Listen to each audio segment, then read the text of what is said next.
right, Pat, we're here, season 3, episode 3, entitled Walk of Punishment, or in this case, we're doing our own little walk of punishment as we slowly trudge towards the Red Wedding, knowing kind of all the painful decisions that are going to come as a result of it, man. You got anything to add to that? I know I kind of stole your thunder tonight. Hey, listen, Dom, I think the Walk of Punishment is Theon's whole storyline. I think the, man, you are not going to let that go. You are not going to let that go. Listen, the Talkin Thrones family here, the Talkin TV family is going to agree with me that in this particular episode, it's the Walk of Podrick that matters. All of that and more. Stay tuned.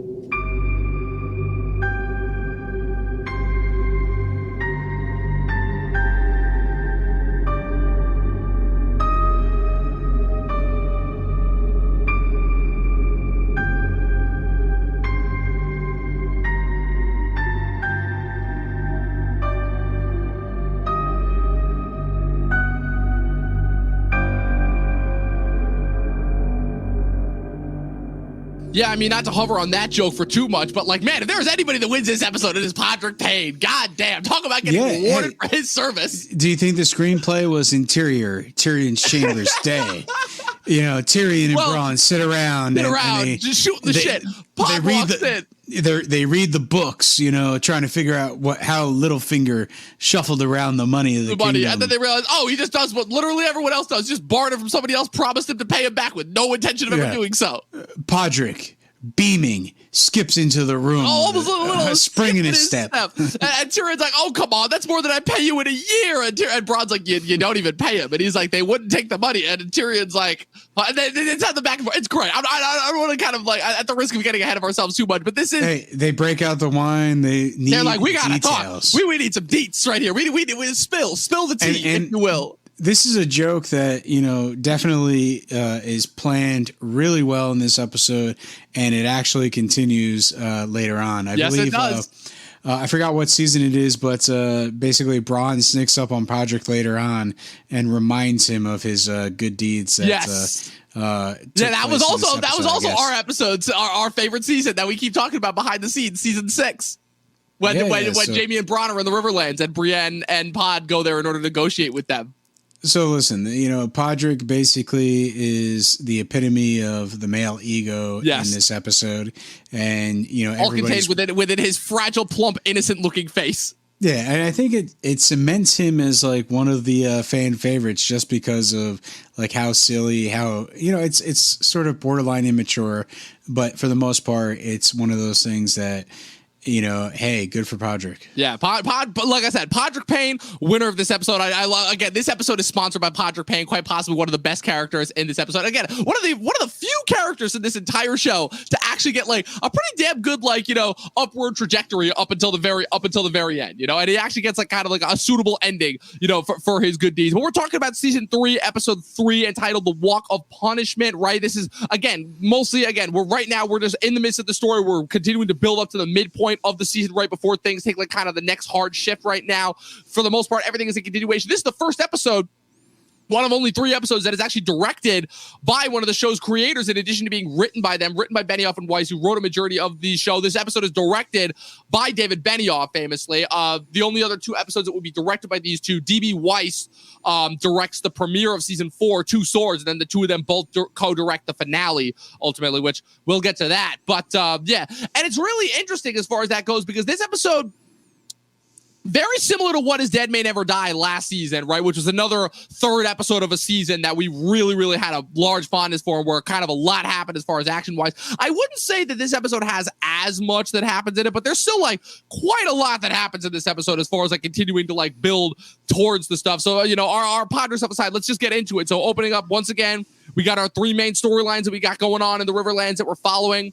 So the opening scene where, oh man, I know we talked about this, we built up to it, but Riverrun. So this is the first time that we see the castle of Riverrun. Obviously, Catelyn Stark, or formerly Catelyn Tully's childhood home. They're at the funeral of Robb's grandfather, Catelyn's father, Hoster Tully, who has just recently died. They're standing there. They're with obviously Talisa, and we're introduced to the other two surviving members of Kat's family, aside from Lysa, who we met in the first season. We have Kat and Lysa's youngest brother, Edmure Tully, portrayed by The Crown, and what's that show, Outlander alumni Tobias Menzies, and then her uncle, Robb's great uncle, Brynden the Blackfish Tully, portrayed by Clive Russell. We have a very humorous scene where I love this scene. I love this scene so much. Freaking Edmure picks up the arrow. How could you mess up?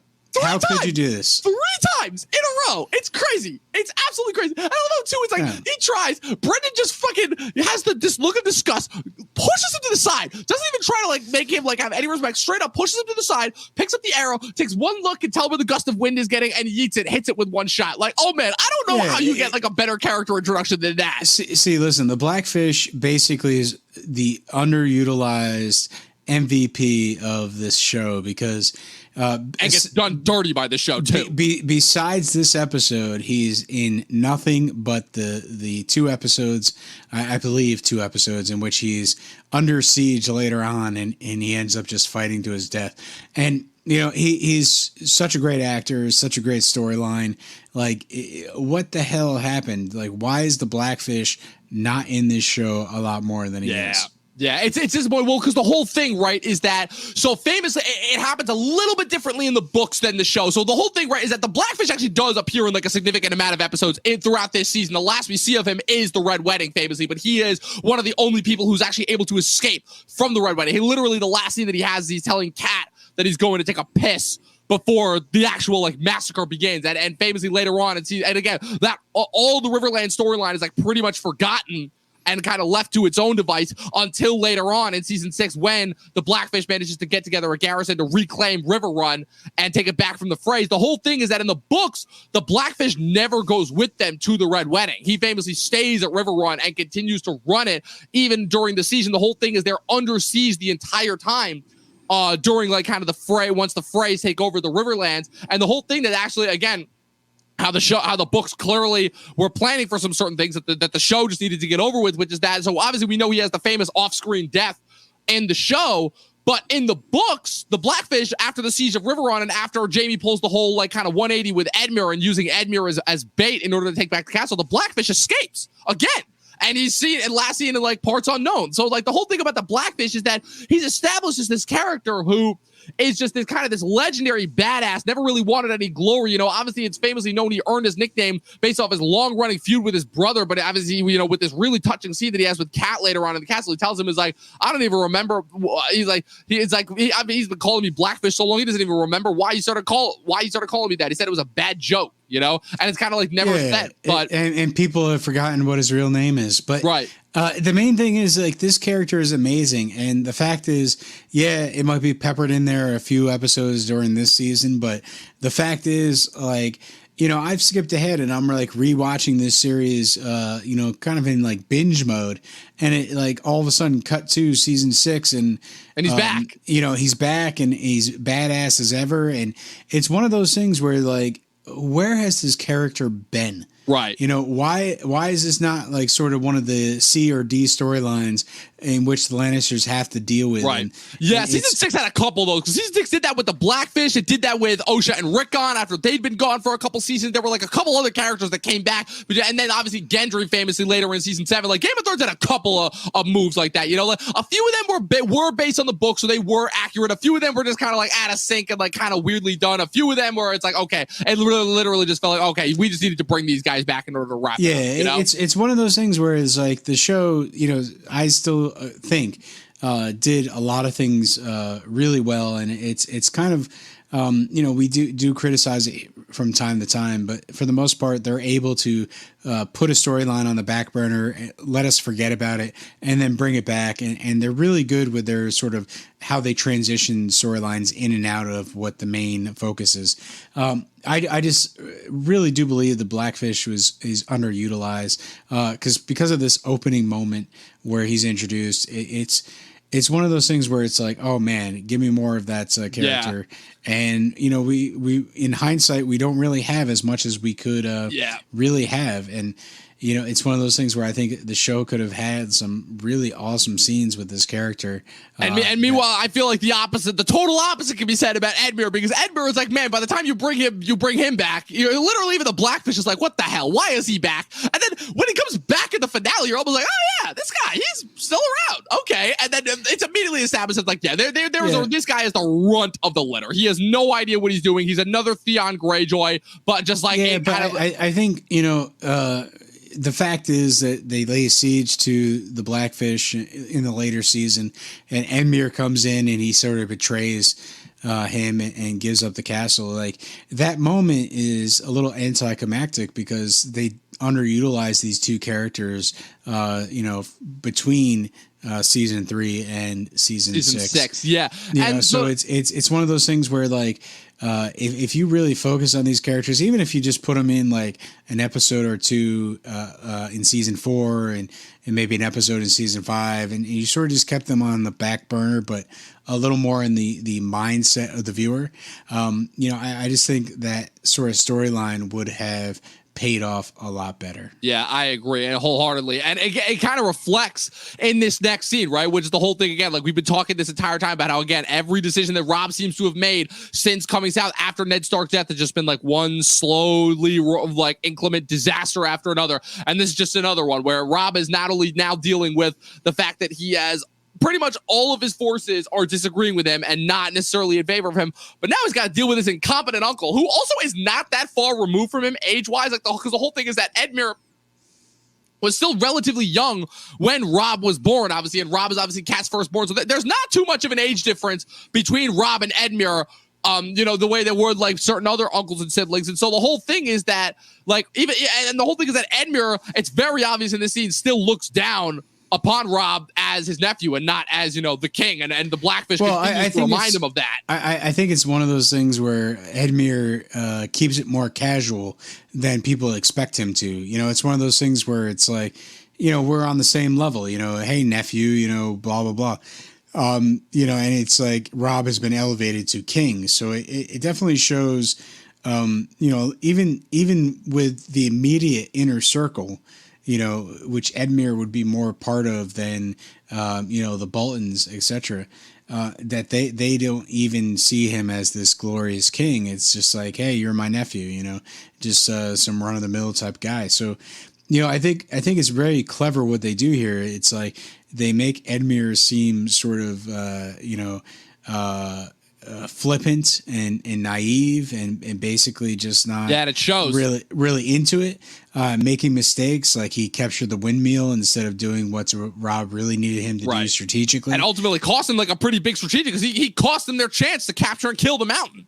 Yeah, exactly. So it's one of those things where, like, Edmure messes up, but also Edmure is keeping it very casual and doesn't really understand the importance of what's going on. And I think it's one of those things that just shows in a very casual sense that things are not right in the Stark camp. Yeah, to say the least. And like, Robb even knows it. Like, this is in the sense of like when Robb turns around and he does that sense where he looks out the window and he's like, who isn't desperate for, and he kind of reminds him, it's like, Edmure tries to do the, for every man that we lost, we took down. And then Robb's like, we need our men more than Tywin Lannister's. Like, he's like, uncle, wake up. You do not understand. We are at a strategic disadvantage. We are losing. I am losing the faith of my men. And we need all the victories that we can get right now. And it kind of shows just as far as his desperation. And then we obviously have the quick scene afterwards with Talisa treating the two Lannister boys, obviously, who Edmure captured at the mill, and the whole thing that Robb establishes is like, that was so that great. Scene is great. You think Tywin is going to care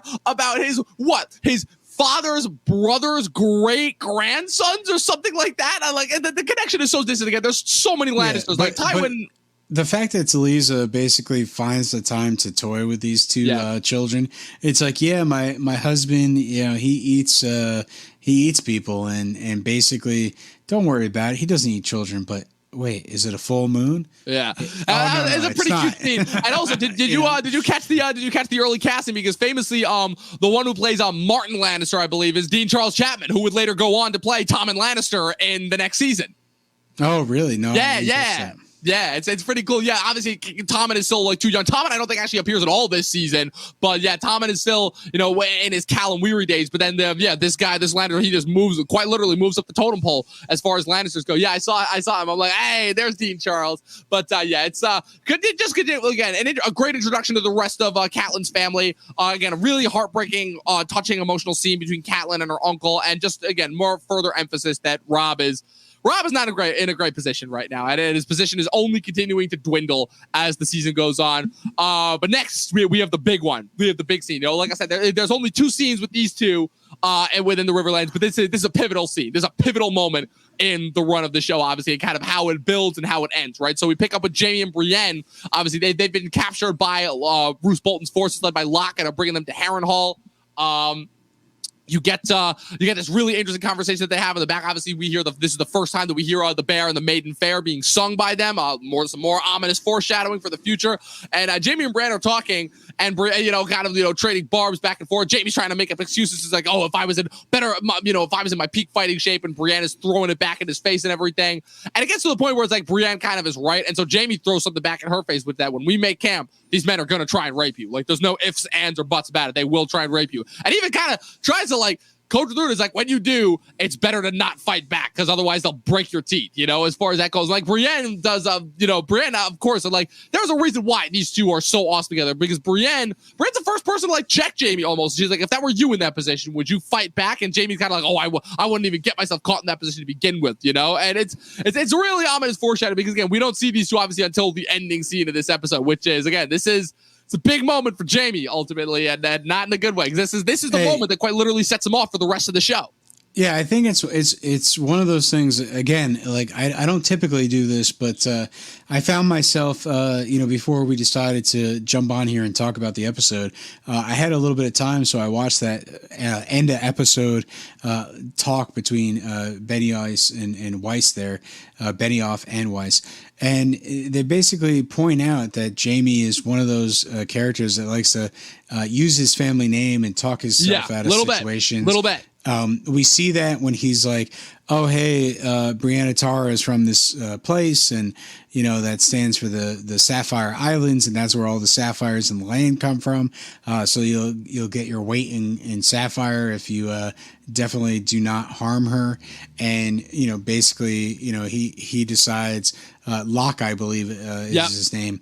Different character in the books. I would also like to point out, I know we obviously had the introduction to this character last episode, but completely different character in the books. We obviously have, the British version of Locke, who is, again, to kind of just introduce another one of the twisted Boltons portrayed by longtime character actor Noah Taylor, famously appeared in Almost Famous, has been in a lot of other things. I really like that guy. He's a great actor. Famously also Tom Cruise and Emily Blunt's kind of little helper worker bee in Edge of Tomorrow also. He's been in a lot of things, this guy.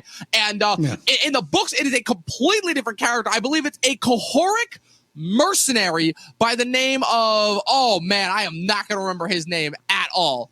But it's a guy who speaks with a little.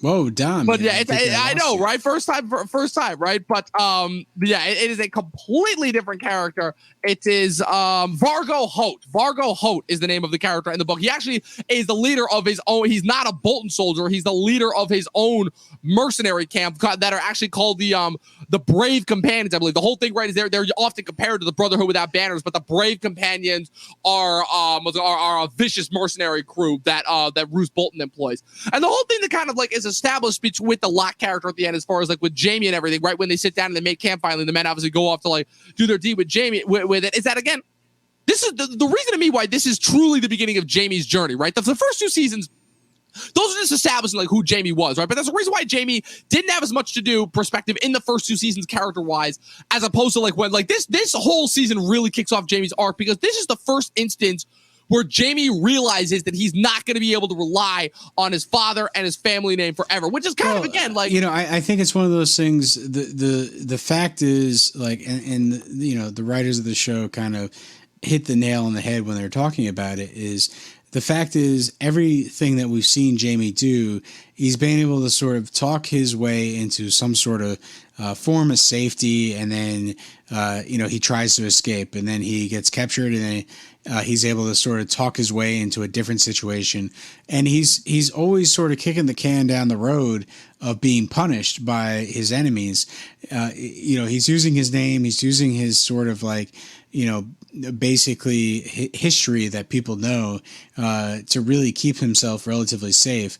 And at this point, you meet a character like Locke in this show who's just not going to have it, and he's going to treat Jaime like anybody else. It's like, well, bad stuff happens, and just because he to people. can too. Just because he is that sort of a twisted character, he'll do it just because he can, for no other reason. So, when the moment happens at the end of the episode where so great how it's framed too. Yeah, great how it's framed. Yeah, I love the part where it's like, Jaime's tied to the tree, and it's like, oh, can you please let me loose? Well, that's the thing. Locke is baiting him. Like, you think that Jaime's going to be the one to request it, which I think is actually how it goes in the book. But they do the little flip and switch where Locke baits him, and he's like, I suppose.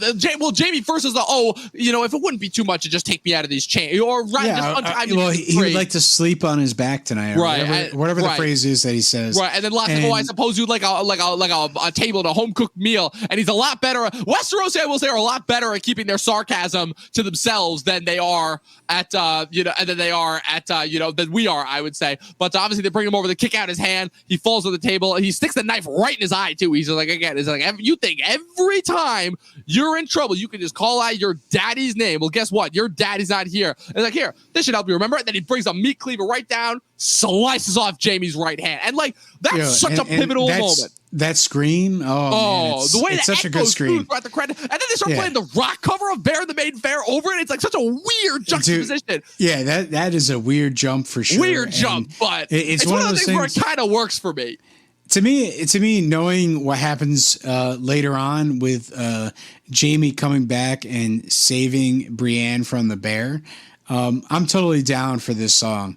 It's just sort of totally like works. It's one of those things where, like, when you go through the series and you look back and you rewatch it, like we've recently done, it kind of totally works. But when you first watch it, you're just like, what the hell are they doing? You're like, what the fuck? It's ironic because probably two of my favorite songs that came from Game of Thrones are from this season, The Bear and the Maiden Fair and The Rains of Castamere, because The Rains of Castamere is just the way that, like, kind of like the cello and the underlying beat kind of echoes and reverberates, slowly building up to the inevitable kill. It's awesome. But like this moment right here, again, this is where Jaime's arc truly begins, because with the loss of his hand, like, it symbolizes so much, because you could tell he values that hand probably more than any other part of his body, because like the whole thing, right, is that with that hand, like, he has always prized himself as a swordsman and a warrior and not much else. Like, the whole irony, right, is that Tywin wants him to be his golden boy, his ruler of Casterly Rock, but Jaime never wanted any of that. Jaime was never really interested in any of that. Jaime always wanted to have the pride and the glory. He wanted to serve as a member of the Kingsguard, and well, I think Benioff and Weiss put it great, because they give George R.R. Martin the credit here and say that basically because he loses his hand, he's no longer who he was. He basically is a dead man walking. Yeah, he's lost the his ability to fight, which is sort of crucial to his character, and he's just sort of like the Walking Dead, so to speak. Kind of. I think that's one of those things that where that storyline starts, and it's the life after the Kingslayer. It's the life of like who he's going to be, and does he really like seek proper redemption for what he has been a part of in terms of what his family has done to the Seven Kingdoms? And we really get to see that play out over the course of the next few seasons. Yeah, the ripple effects of it on his character throughout the next couple seasons are pretty awesome, and it really sucks, even though Jaime ultimately ends up devolving into kind of carrying out just kind of pointless missions just to be a distraction from Cersei, and then in the last couple seasons just kind of like having like sort of, I would say, probably arguably the most compelling arc of any of the characters in season 7, before ultimately just getting done dirty like every single other character on the show in the final season. This, like, Jaime kind of like his arc to maturity and kind of like him grappling with his place in the world at now that he's lost his whole commodity. Like, it really, again, to me, it's one of the most unexpected but just awesome like character directions. And I remember when I was reading the book when this moment happened in the Storm of Swords, it'd be like, I know that the book up at that point, again, it was kind of slow, and I was kind of like, okay, you got Jaime and Brienne, they're kind of arguing back and forth. I'm kind of like, where is this going? And then that moment happens where he gets his hand chopped off, and in that moment, like, it's pretty, like, you feel it even when you're reading the book. You're like, holy shit, like, you're literally left standing there. You're like, what happens next? And like, it's going to be fascinating, obviously, to cover both in this season and the next couple seasons to come. But we got one more storyline for the Riverlands, which is that, again, we catch up quickly with Arya and the Brotherhood. Again, this is just a quick transition. Like, they're literally just moving between locations, right? Is that they're leaving. Dude, I'll tell you 100% what happens. Hot Pie, basically, he's going to stay at the inn. He's staying at the inn. Basically to pay for all the free meals that the Brotherhood got. So they basically just sell Hot Pie right off the bat. And Hot Pie makes so much for being righteous, huh? Yeah, he basically makes a wolf-based biscuit or something like that and gives it to Arya. And it's Arya, a cute scene. It's a really sweet, it's a really touching scene. Listen, I dig this scene. Arya's like, that's the tail? Oh, that's the tail. She's just so disgusted, but in the moment she's so touched and heartfelt by it, man. I'm like, oh man, this is such a Disney Channel moment, but that grips me. She bites into it and is like, it's great, Hot Pie, and then we never see Hot Pie again. No, right? Nope, not true. No, we see him once, right? We see him twice more. Twice more. We see him once in season 4 when Brienne stops at the inn and she's asking about Arya.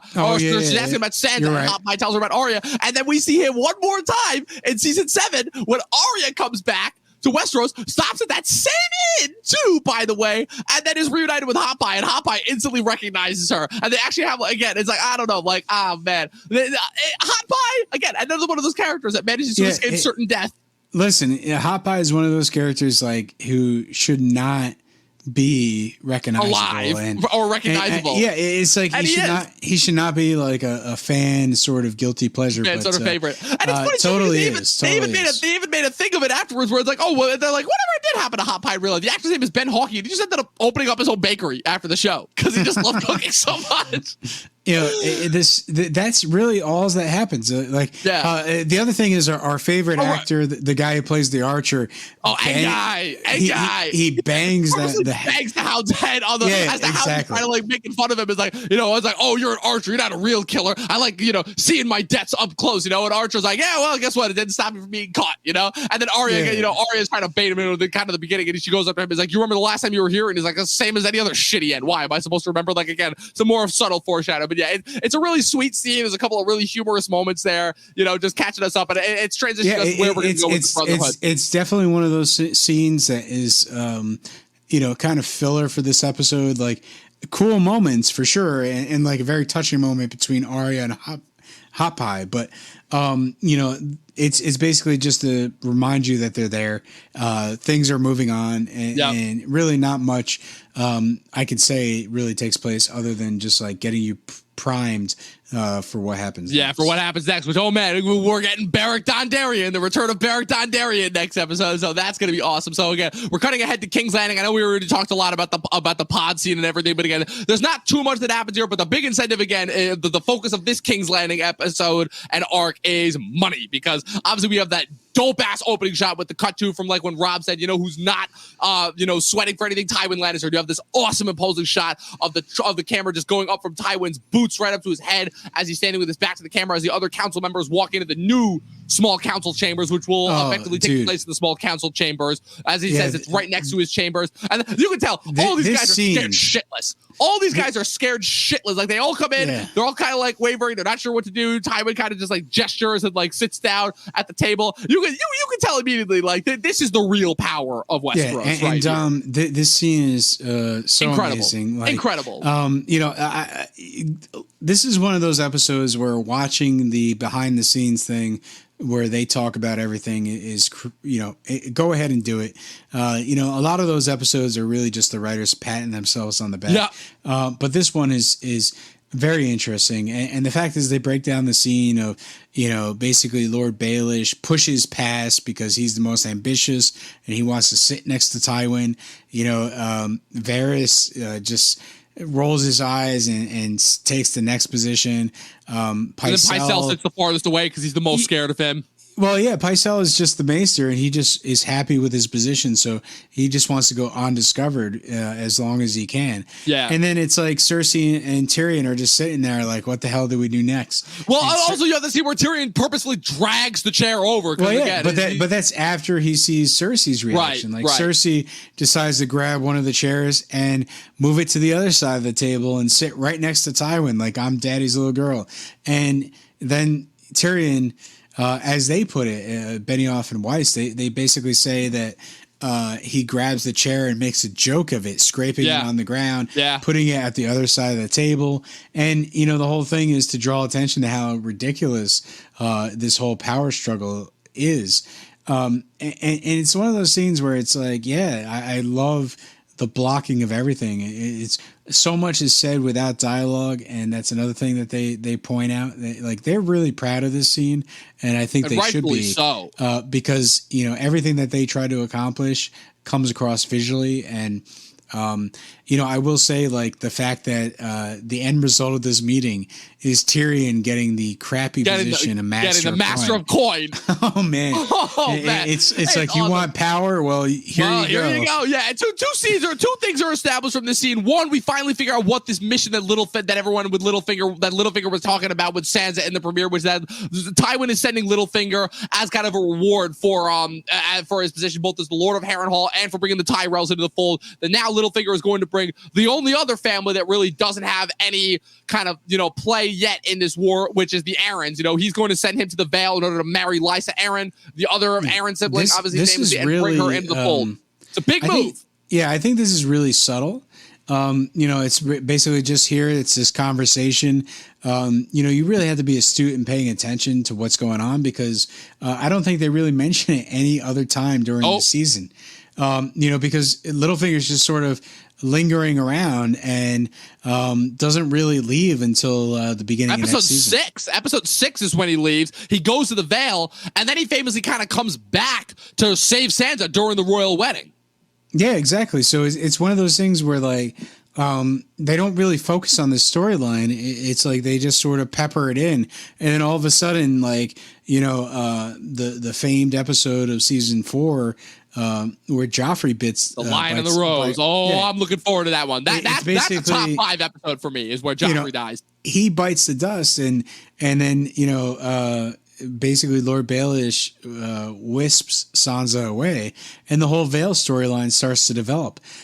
So this is one of those seeds that's planted early, and it's given the appropriate amount of time to grow over the course of the season or two. Yeah, absolutely, 100%. And the other big thing, of course, establishes again, Tyrion's like, you know, in case you haven't noticed, like, as much fun as this affair is, you know, we have the royal wedding to pay for. That it might very well be the most expensive thing that the kingdoms have ever tried to pay for. And Ty was like, fully agree. That's why I'm making you hand to the king. And Tyrion's kind of like, Tyrion does a double take there. He's like, wow, even for you, it's really master of coin. And he's like, guess what? A lifetime of being outrageously wealthy, it does not make me great at managing money, you know? And of course, Cersei is a little sarcastic. Oh, I'm sure you'll be more than capable of handling the job. And later on, right, we made the long joke about Pod. You know, we have that scene where they're going through and Roz is teasing him and she's pulling out the books, and then Tyrion does the thing where he rewards him. And then Tyrion kind of breaks out the idea of loans for Bronn, and Bronn's like, oh, well, what if I don't? Tyrion's like, well, that's why I'm not lending you money. I'm just paying you, you know? Yeah, I think, you know, with the Podrick stuff all aside, like, yeah, that is totally playing to the male ego side of the Game of Thrones audience. Maybe a little bit of a joke where, you know, it's like some men have it, some men basically bring out the wine and ask for details. You know, so the fact is, the main part of that sequence is the fact that what Littlefinger was doing was borrowing money from Tywin, and also the Iron Bank. From the Iron Bank. Yep. And first thing we hear of the Iron Bank of Bravos too in this show. So he borrowed a lot more money from the Iron Bank, and their business model is, yeah, sure, we'll give you the money. And if you don't pay us, we'll back your enemies. Exactly, as much as you want, but we'll basically, you know, back your enemies until we get what we want. And it seems like the bank just wants revenge, but apparently they have some sort of business plan where even though they seek revenge, they can somehow get the their money back. Yes, indeed. The whole thing that's established here is, and that is established throughout the course of the show, is that the bank always gets their due. Ultimately, they always get their due. And Tyrion again. Oh man, just continuing with again. Robb is not the only one that's having a downward spiral this season. Tyrion is just from the high that he was at in season 2, is just continuing to get lower. First, he asked for Castle Rock. He didn't get that. Now he's in a thankless position as Master of Coin. And we haven't even got to the part yet where his family forces him to marry Sansa. Don't worry, that's coming in a couple episodes. But yeah, that's pretty much all the time that we spend in King's Landing this episode. Then we cut ahead to north of the wall with our 2 storylines that we have going on there. Again, this is the last that we see of Mance Rayder for a while. Again, it's I love the line too that he has when they come across. They find like all the dead horses that are established in that. Like, I think it's the first time that we see that symbol the White Walkers have to do. He's like, all always, the artists aren't always the artists. There's something like that. It's a great line. Great line. It's fantastic. I love how the unfortunately it's cool. It's if you've seen the NBC show Hannibal, it's like Hannibal. Hell yeah, great where they show. It's like that show is really good at creating these murder scenes that are just like almost like museum pieces of violence. And that's very similar. Like the White Walkers have laid out the horse pieces, and it's a very like they took the time to craft this like sort of artistic circle, even though it's violence and it's blood, it's death. But it's so awesome. It's so well crafted. Again, are we sure the White Walkers weren't artists in their time? Like, they got some pretty damn good artistry skills right here. It's really bizarre to me personally because knowing what happens in later seasons where like they just slaughter people. Listen, there's zombie horses, there's zombie dragons, there's zombie everything. Why the hell did they kill these horses? Like they could have just used them as zombies in their army. Maybe they had a surplus. Who knows? No, it literally begs the question is like, what was this for? Like, was it really to scare them? It's like they're already scared. They're already coming scared. Together and marching south. I don't know. The whole point is that symbol's never really explained. We see it a shit ton of time. I think it has something to do with like, the Children of the Forest and when they created the White Walkers originally. But no, I don't know. 100%. Like it's got some sort of backstory to it, but I just feel like the show never really explores it, and it happens. It's like, oh, look at this. The mysterious White Walkers did this, and it's kind of creepy, isn't it? And then it's brushed under the carpet. It's not much that comes from it throughout the series. Like, sure, maybe we see the symbol once or twice again, but it really is disconnected from what the rest of the series is. And just knowing like, hey, we get the zombie dragon later on. It's like they could have used these horses. So it's just, in hindsight, looking back and watching this, it's kind of a dumb decision. This scene is sort of bittersweet because it's funny. It's enjoyable. Like, oh, look at the artistry here. Yeah. Like the fact that they're pointing it out. Exactly. The big thing that's established by this scene is the fact that like this is the confirmation that Mance needed. It's like, okay, the Night's Watch was attacked and they are weak and they are retreating. And he even says it's like, he's like, I don't know what drove Mormont north, but I wouldn't put it past him. But either way, he was a fool for coming north because now he's going back with half his forces. And now this is the confirmation that Mance needed. He knows that the wall is vulnerable. So now he tells Tormund, he's like, get south of the wall, attack Castle Black from the south. You hit them from the south, we hit them from the north.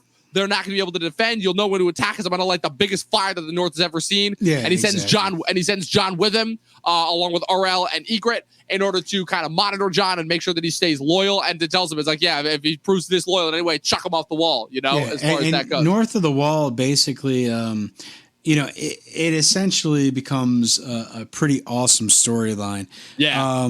Because Mormont brings his men back to Craster. Yep. And in that scene, like Craster basically is looking at his men, and his men are really like grabbing their daggers, ready to kill Craster. Yeah, they're hungry for blood here. Like they're ready. Yeah, they're ready to kill Mormont. They're ready to kill everybody. And the only reason why Craster lets them in is the hope that his charity is able to last them to move on.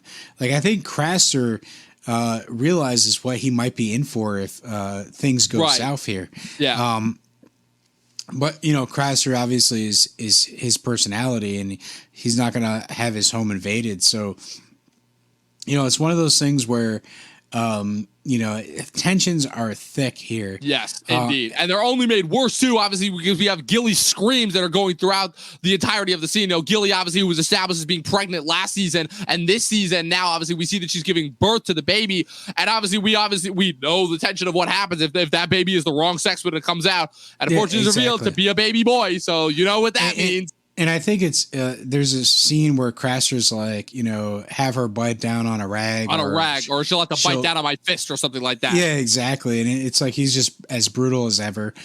This is also the introduction of Burn Gorman. The Burn Gorman, hell yeah. Love that guy. Love that guy. So many great shows. Oh, man. What is it? Also, one of my favorite dumb movies ever, Pacific Rim, as the other half of him and Charlie Day's duo. So Pacific Rim. He's in what's it called? The Expanse is another one of the shows he's in. He's been in a couple things. What is it? This AMC show, Turn, about Dark Knight Rises. Is he in Peaky Blinders? I feel like he's a Peaky Blinders guy. I'm not sure about the Peaky Blinders, but could be. He definitely was in Torchwood, the spinoff of Doctor Who. This guy. Fantastic actor, and love this guy. He's I believe he's in like 4 episodes playing this character. It's this episode and the next episode, and then that's the last we see of him until Jon leaves the Expedition North. Then we kind of catch up with him next season. He has like a couple episodes to show off, and man, he's another one. He is just chewing through scenery. Like he is just mad. He is awesome. So what a great actor to sort of bring in for this malicious part. Like obviously. It's the downfall of Mormont. It's the downfall of Craster. And he's someone that basically puts the Night's Watch at risk because he's decided to rebel and sort of lead the disenfranchised members of the Night's Watch on this sort of like little bit of a rebellion, I guess. But like for the most part, he plays a bit part. Like it's one of those things where it's like, this really just weakens the Night's Watch, puts them in Mance's hands, like exactly where Mance wants them is to be extremely broken and ready to be conquered. It's just one of those things where the Night's Watch is trending towards doom. It's not like they're going to survive being so basically polarized in terms of who their leadership should be. Right, as far as most of them go. And the other thing, too, also, it's funny, like, my kind of relationship with Burn Gorman, what's interesting is that, so I saw him, right, in Pacific Rim. I kind of, like I said, my whole thing is I didn't start watching the show consistently on TV until season 4, so I binge-watched the first 3 seasons, and I kind of, like, missed a couple of the bit part players. And then I saw Pacific Rim, loved him in that, because I love that movie. I love that movie so much. And then I saw him in season 4. Yeah, it doesn't make much sense. I'm like, hey, that guy. It makes no sense. None at all. Yeah, Pacific Rim is a guilty pleasure. Guilty pleasure. Again, you want to see giant monsters fighting giant robots, you're gonna get exactly that. It's one of the few movies that just delivers on its premise. If you want anything to make logical sense, you don't watch Pacific Rim. You don't watch Pacific Rim for the logic. You don't watch it for that. But ultimately, again, what's established here is again we don't get like the big moment until next episode. But like what's established here is that the wildlings are on the up and up, and the Night's Watch. The Night's Watch is not in a good place right now. Yeah, what's the name of the next episode is like his and watch now his watch is ended. Yes. Yeah. Oh man, I can't wait for next week. Next week's gonna be a banger. You got that. You got Daenerys bringing it to the slave masters. Oh, next week is gonna be a banger. I already know it. But speaking of, who else's watch is ended? I don't know who. Theon's, because again, like the watch over. Dude, can we not talk about Theon? This is one of the few episodes where like he actually like almost sort of gets a win, because the whole thing, right, is Ramsay continuing to play his games, helps him escape. He's on the run for a little bit. Actually makes it, is being chased by the men, almost gets caught by the men, and a really weird scene, like the men almost like rape him, and it's really they go full deliverance on him. Like, full deliverance, like it's crazy. Squeal, little pig, type. Like they're going all in, so to speak. And then Ramsay comes in, kills all them, and then it's a really awesome little cue here. But here's the thing that's interesting is clearly Ramsay is sweeping up the chamber and sort of hiding his identity. Right. And at the same time, when he comes across them, about to really do some malicious things to Theon, he decides to, shoot them with arrows and put them down. And the one that's surviving at the end says, "You little bastard." Yeah, exactly. So like, it's definitely I'll tell you what that is. What's going on in terms of the dynamics in the Boltons? So that we don't really see on screen. Right. We only get this little tease. It's so for me at least, I think that scene serves a couple of different purposes. One, it's a kind of because at the time, right, that when you were watching this in real time, you don't know that that's Ramsay, right, and that's kind of the whole kind of again like part of his character, where it's like the playing up to the reveal, the deception. Oh, he's not who he says he is. It's kind of it's similar to how we're introduced to him in the books, because in the books we meet him, he's posing. He actually is introduced a book ahead. He's introduced in a Clash of Kings. And he's posing as Reek, the original Reek that was his first servant before he made Theon the new Reek. He's posing as that guy for half the book before he reveals his identity to Theon at the end. And the whole thing that's established is that Ramsay's a trickster. Ramsay likes to play everyone around his finger, even his own men. And it's established also like it's a precedent that is set. Like he what's it called? He does what he wants with his soldiers, even if it ends up killing him. So it does that.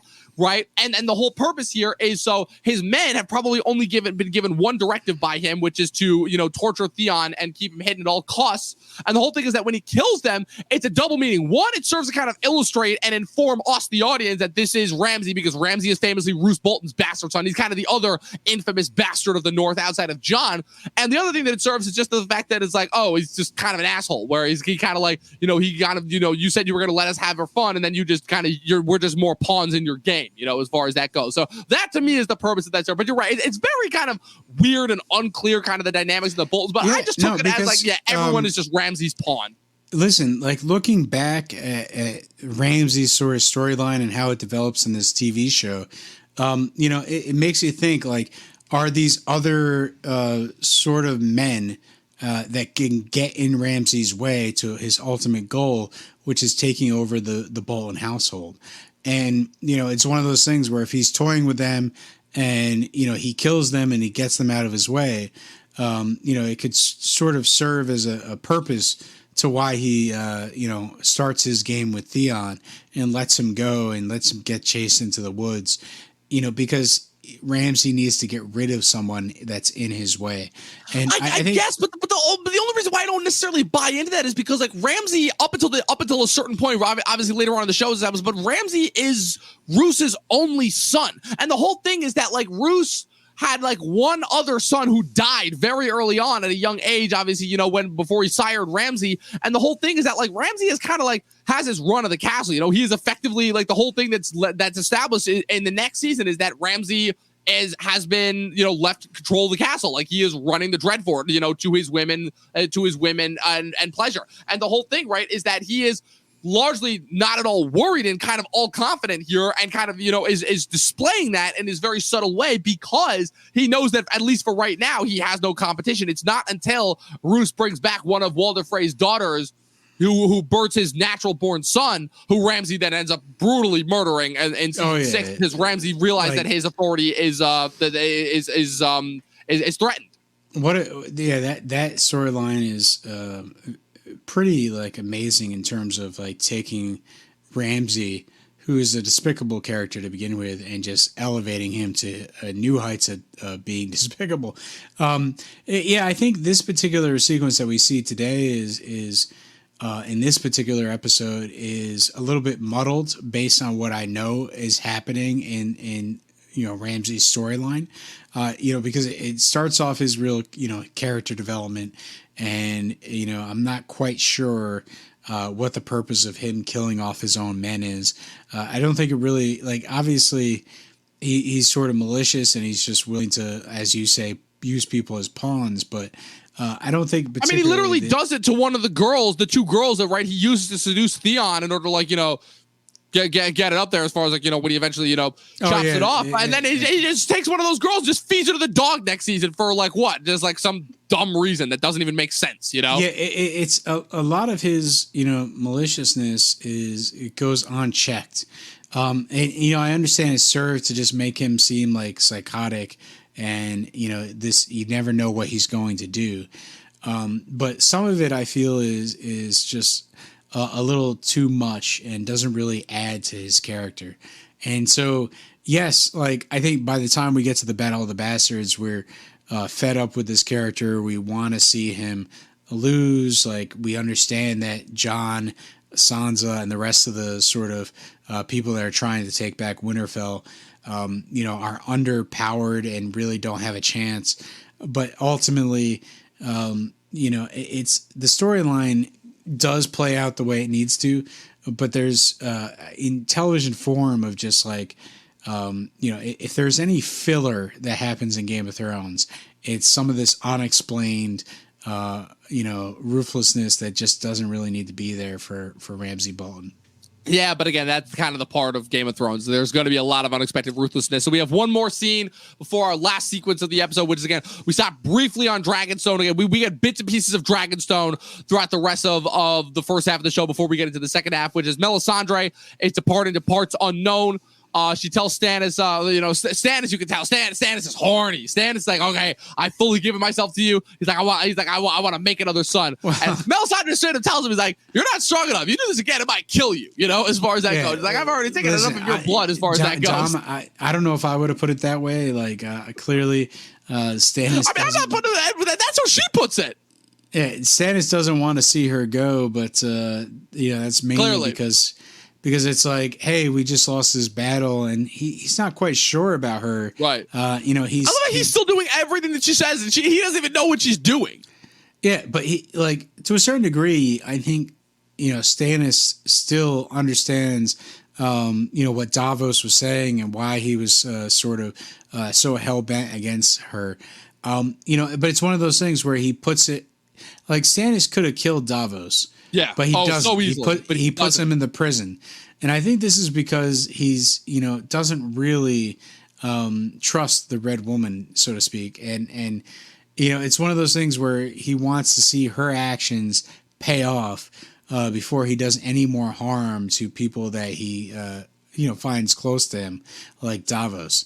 And strangely enough, I would argue that Davos is probably more endeared to Stannis than Stannis' own wife and child. Indeed, yeah. And then this is all ironically enough because this is also the season that we meet Selyse and Princess Shireen Baratheon, obviously Stannis' wife and daughter. But it's a quick scene, it's a setup scene, but it basically establishes like, yeah, Stannis is not done, Stannis is not out of this conflict yet, and Melisandre and her, witchy motives, they still have far reaching to go. But oh man, Pat, this is once again solidifying that Daenerys is here to fucking stay, because we cut back to Astapor, and I know they're like kind of like the majority of like the payoff for this is technically the more badass scene, but the build up to this is awesome because again we see obviously here the titular walk of punishment as her, Jorah, and Barristan are walking down the path. Obviously, Jorah and Barristan are debating, but Barristan kind of ingratiated himself to her pretty quickly as far as, now being one of her trusted advisors. They're disagreeing as far as, how to go about this. Barristan thinks they should go back to Pentos and get sellswords. Jorah thinks that they should stick with the Unsullied because he's like, look, sellswords at the end of the day are going to sell you out. Unsullied, and also, Jorah brings up a very good point, which is that sacks and sieges, we want to avoid another King's Landing situation, at least, the original sack of King's Landing. And he's like, that happens when you have soldiers, when they have lust for blood and everything, Unsullied will not do that. Unsullied will only do what you tell them to do. And that is why they're more beneficial. And Daenerys, you can tell, is still more so in the camp with Jorah. She's been with Jorah longer. Jorah's been with her since day one. Barristan just joined. Barristan, he hasn't had as much time to ingratiate himself to her the way that Jorah has. And so she goes before Crassus, the slave master, and tells him, he's like, she's like, I'm going to buy all 8,000 of your Unsullied. And he's like, you barely have enough to buy 100. As far as that goes, 100 and maybe 1,000 and maybe a couple of extras, that'll throw in as a gift. What else? How are you going to pay for the other 7,000? She straight up says, she's like, I'll give you one of my dragons. I want these slaves. I need these slaves. Yeah. These dragons are not going to help me right now. It's a great play. Oh, it's a great play. Basically, both her advisors can agree upon. They both look at it. They're like, you don't want to do this. Oh, this is a bad idea. Trust us. It's a terrible idea. These dragons are more valuable than any armor that you could possibly get. This is a bad, and they're like, this dragon in the hands of this fucker? Hell no. Like, that's a terrible idea. And she kind of like, I love the scene that comes afterwards too, where they're both disagreeing with that. And she both kind of like looks both of them down. And she's like, if you both want to remain in my service, you will not question me in front of other people again. And like, well, I think the main thing is like, the fact is, knowing what happens in this storyline, essentially she's, relying on the two of them to react the way that they do. She needs that reaction in order to like kind of sell it full, because otherwise the slave master's going to know something's up. Exactly. You're selling the whole trick that is about to take place. Right. And, it's really bizarre that she would put it that way instead of just being like, listen, just wait and see. Well, I guess in that sense, she chastises them. I guess in that sense, it makes sense, because the whole thing, right, is you're right. She doesn't want Jorah or Barristan to give away the fact that this is a ploy. And I guess if they're kind of in on it beforehand, they might accidentally give it away. But there's another motive here. It's that she's flexing. She's learning to be a leader, and she realizes, like, yeah, if I'm going to be a leader and I'm going to have people look up to me, I can't make it look like my advisors are the ones that are running the gamut and everything. I get, like, obviously they're here to advise me and everything, but she has to make decisions. She has to make it seem like she's the one in charge. If she wants to rule at some point, she has to rule through example and everything. And she's not going to do that if she looks like again, a little girl who can't go anywhere without her two male advisors. Like, that's a big part of that as well. And I think the other old thing that also kind of reflects that and kind of shows it, like Daenerys, Jaime, ironically enough, is on the way, like, kind of to her destiny for the rest of the show, is her selecting of Melisandre. This is where she officially brings Melisandre into her service. She demands Melisandre as a gift. And this is where the two of them start to develop their bond as far as that goes. Where even though obviously they come from vastly different origins, they come from kind of like similar circumstances as far as they were both kind of essentially like sold into slavery, essentially. And what's our famous line that we heard from the season finale last year? Valor Morgulis. Yeah, all men must die. All men must die. But all men must serve as well. Here's the response. It's like, well, we're not men, right? Yep. So, a nice little power strut at the end of this episode. Indeed. For Daenerys and Melisandre. Yeah, Melisandre. Yeah, right? There's so many names. There's too many names. There's Robert and Robin. There's Asha and Osha. There's, what's it called? Melisandre and Missandei. There's a lot of confusing names as far as that goes. Hodor and Othor. Like, there's too many similar sounding names as far as that goes. I think Varys has one too. But, like I said, it's a really good episode. A lot more setup, and we're getting towards like the midpoint. Again, it's a lot more of a slow burn, but like it's not quite a season one in the sense of like where you're kind of waiting. You're like, okay, where is this going? You're kind of like you're in it. You're intrigued. Even the slow stuff, like you can tell there's stuff happening. Yeah, I think with this episode in particular, like, it might be a lot of information that's coming across, but man, the scenes are really well done. They're really well done. They're starting to breathe. You can finally see where they're like starting to come together in a way that maybe the first couple seasons didn't really have. You're getting scenes like, the whole characterization of Podrick, which really elevates that character from like someone that you would think would just die in the next season and, be done with it. But it elevates him to sort of a fan favorite. He's going to be with us for the entire series, or for at least the majority of it. The whole, basically scene with the small council, like that is a treasure within itself. Just to see the visual storytelling involved in that scene. There's so much to really pay attention to in this episode, and so much to cherish that, for a random episode 3 where, it's really just setting up the rest of the season.